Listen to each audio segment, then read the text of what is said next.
E se eu dissesse que a inteligência artificial agora consegue criar um vírus do zero? Parece coisa de filme, né? Mas olha, é exatamente o que acabou de acontecer. E agora a gente vai entender como isso é possível.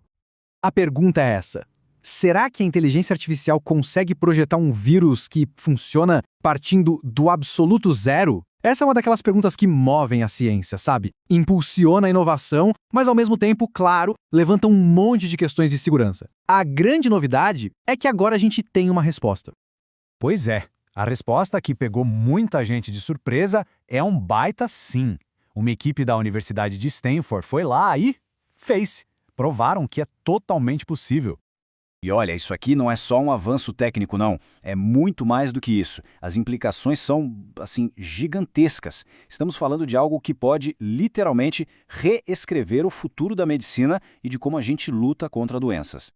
Beleza, então vamos lá, vamos entender essa história direito. Primeiro, o que exatamente foi que eles criaram? Depois, como, né? O passo a passo. Aí a gente vai ver o lado bom, o potencial incrível dessa tecnologia, mas também o lado perigoso. E no final, a gente chega na grande pergunta: como é que se equilibra essa balança entre inovação e risco? Vamos começar pelo começo. O que de fato aconteceu aqui?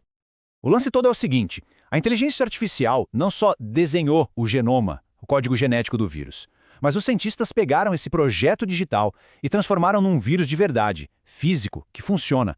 É um salto impressionante do mundo do código para o mundo da biologia. Mas calma, antes que todo mundo entre em pânico, é super importante deixar uma coisa bem clara. O vírus que eles criaram é um tipo específico chamado bacteriófago, ou fago para facilitar. Pensa nele como um especialista em caçar e destruir bactérias. E o ponto principal, ele é totalmente inofensivo para nós, seres humanos, ou para qualquer outro animal. Ok, mas como exatamente? Como que um simples arquivo de texto lá no computador se transforma num ser biológico? O processo é, sinceramente, fascinante.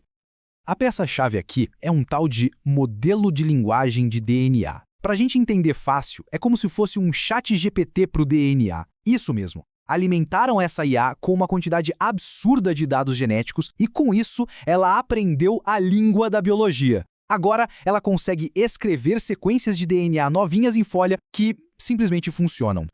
E por que começar logo com o fago? Bom, foi uma escolha super estratégica. O genoma dele é minúsculo, coisa de 5.000 letrinhas de DNA. Para se ter uma ideia, isso é menor que alguns dos nossos genes sozinhos. Agora compara isso com o genoma humano, que tem mais de 3 bilhões de letrinhas. Fica óbvio porque é muito mais fácil e barato criar o fago em laboratório. Então, o processo todo tem 4 passos bem diretos.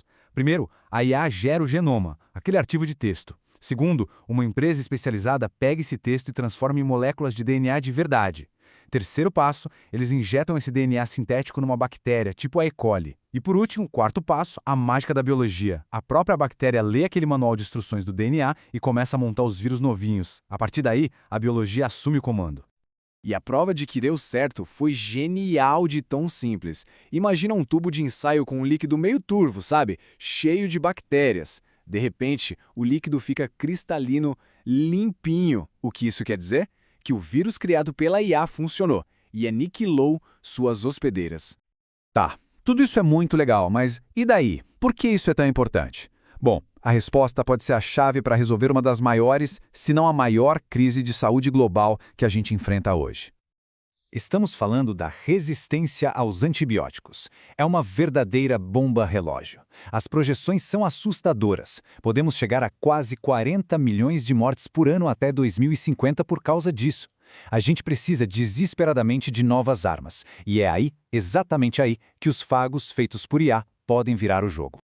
Pensa só. Com essa tecnologia, dá para desenhar fagos sob medida para atacar aquela superbactéria específica que não responde a nada. Dá para criar terapias super personalizadas, quase como um remédio feito só para uma pessoa. E não para por aí, tem aplicação até na agricultura para combater pragas. As possibilidades são enormes. O próprio líder da pesquisa, o Dr. Brian He, está muito otimista. Ele disse o seguinte: se continuarmos a avançar na tecnologia desses modelos, eles terão um grande impacto positivo na humanidade.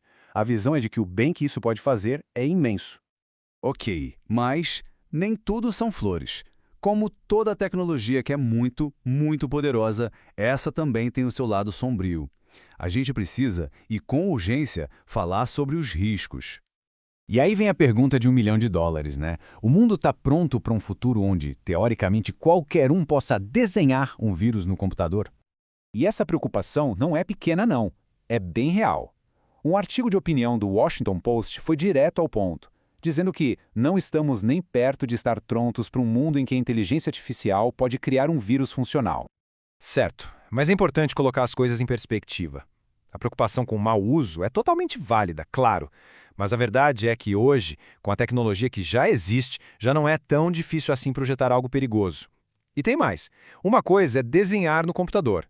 Outra, bem diferente, é transformar isso num vírus de verdade. Para isso, ainda precisa de um laboratório, de gente que sabe o que está fazendo, não é algo trivial. Então, é isso. Estamos bem no meio de uma encruzilhada. De um lado, um potencial incrível para salvar vidas. Do outro, um risco que não podemos ignorar. É uma balança delicada. E para fechar esse ponto, vamos voltar ao líder da pesquisa, o Dr. He. Ele mesmo reconhece o dilema, mas tem uma opinião clara. Para ele, o potencial de ganho supera em muito o risco. Mas ele completa: definitivamente, precisamos fazer isso de forma responsável e segura.